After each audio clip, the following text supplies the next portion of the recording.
৫-৬ প্রকার তরকারি দিয়ে যদি আপনি এই খিচুড়ি রাঁধেন, বাচ্চারা তো শুরু করে বুড়োতে দূরত্বে শুরু করে সবাই খিচুড়ি পছন্দ করবে এক চান্সে। ফ্ল্যাশব্যাক। আসসালামু আলাইকুম বাড়ি বুন্ডি, আপনারা ওগুলি কেমন আছেন? আশা করি অনেক ভালো আছেন। মুইও জুলার ভালো আছে। ভালো ঠলাই চলেছি নতুন আর একটা রেসিপি নিয়ে। রেসিপিটা সবাই কম বেশি পারেন, কিন্তু কেউ কেউ অন্যরকম ভাবে রাঁধেন, আবার কেউ কেউ আর এক রকম ভাবে রাঁধে।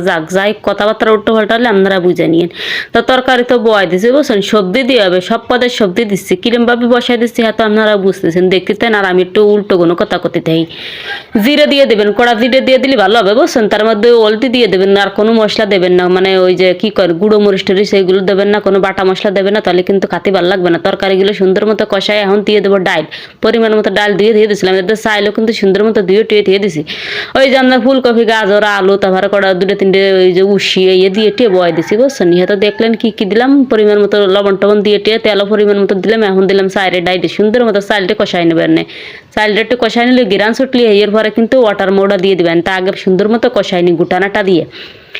এই পর্যায়ে গুটানাটা দিতে হবে সুন্দর মতো, যত তলতে লাগিয়ে না পড়ে। লাগিয়ে পড়লে বড় সমস্যা, লাগিয়ে পড়লে কিন্তু পুড়ে যাবে, খাতে ভালো লাগবে না। এখন আমি চলে যাব গোড়ে। কোনগুলো চলে যাবো দেখছেন, কষানি কত সুন্দর হয়ে গেছে। বেশি তেল দিলে কিন্তু ভালো লাগে না। এই খিচুড়িটা আপনারা বাচ্চা আগেও খাতে পারেন, সবাই পছন্দ করবে, বুঝছেন। এর সাথে যদি আপনি ডিম ভাজা নেন বা 3-4 প্রকারের ভর্তা নেন, তাও কিন্তু খাতে অনেক ভালো লাগে। এই জন্য এরমভাবে খাইয়ে দেখেন সবজি দিয়ে, মানে স্বাস্থ্যকর ভাবে। ওই যে কি কয় আপনার মোটা অতি যারা স্বাস্থ্যের মানে ঘাটতি আছে, বা যেমন ধরেন ওই পুষ্টির অভাব, হেগে জন্য আমার কাছে মতো এরকম ভাবে খিচুড়ি রান্না ভালো হয়, একদম তেল মশলা ছাড়া। ওটার মধ্যে এটা ডাহে দিয়ে আবার উজলে দিলাম, আবার লাড়িং সাড়িং দিয়ে আবার ডাহে দিবানি, এরম ভাই দিতে, বুঝছো। লাস্টে কিন্তু দুনির পাতাটাও দিতে বলবেন না, দুনির পাতায় কিন্তু স্বাদটা বেশি আনবে খিচুড়িতে। যাক, আমি কিন্তু এরম উজলো বা লাড়িং সাড়িং দিয়ে যায়, এখন দিয়ে দেবো দুনির পাতা। দেখছেন, যত বেশি দুনির পাতা দেবেন তত কিন্তু খিচুড়িটা খাতে ভালো লাগবে। এই জন্য আমি দুনির পাতাটা একটু বেশি পরিমাণে দিয়ে নিছি। সুন্দর মতো দুইটা কুইটে কাটে দিয়ে দিয়েছিলাম। সব কিছু কিন্তু আমি আগে গোছাই নিয়ে মাঠে নামছি, আর না এই পরে যাইয়ে ওই আখোজো ভাই কিন্তু রান্নাটা ভালো হয় না। দেখছেন কালারটা কত সুন্দর হয়েছে।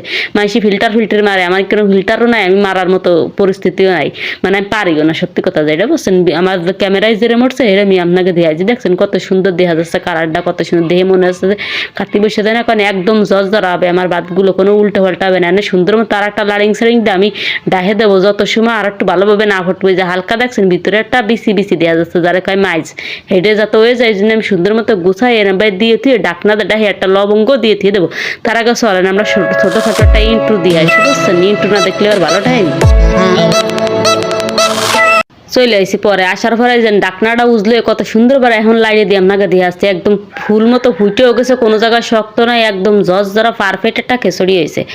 এই খিচুড়িটা আপনারা বাচ্চাকে খাতে পারবেন, বাচ্চাকে শরীরের জন্য, পুষ্টির জন্য অনেকটা ভালো, যেহেতু সবজি দিয়ে আছে। এই কারণে কোনো তেল মশলা তো নাই বেশি, বুঝছেন। তেল তো বাচ্চাকে খাওয়ানো ভালো, কিন্তু মশলা খাওয়ানো বেশি একটু ক্ষতি করে। এই জন্যই এরকম খিচুড়ি এনে খাতে পারবেন। আর বাচ্চারা কিন্তু এই খিচুড়িটা অনেক পছন্দ করে। আমাকে বাসায় করা লেদুর মতো আছে না, ওরা কিন্তু এই খিচুড়িটা পছন্দ করে, ওকে জন্য রেগুলার এই খিচুড়িটা রান্না হয়।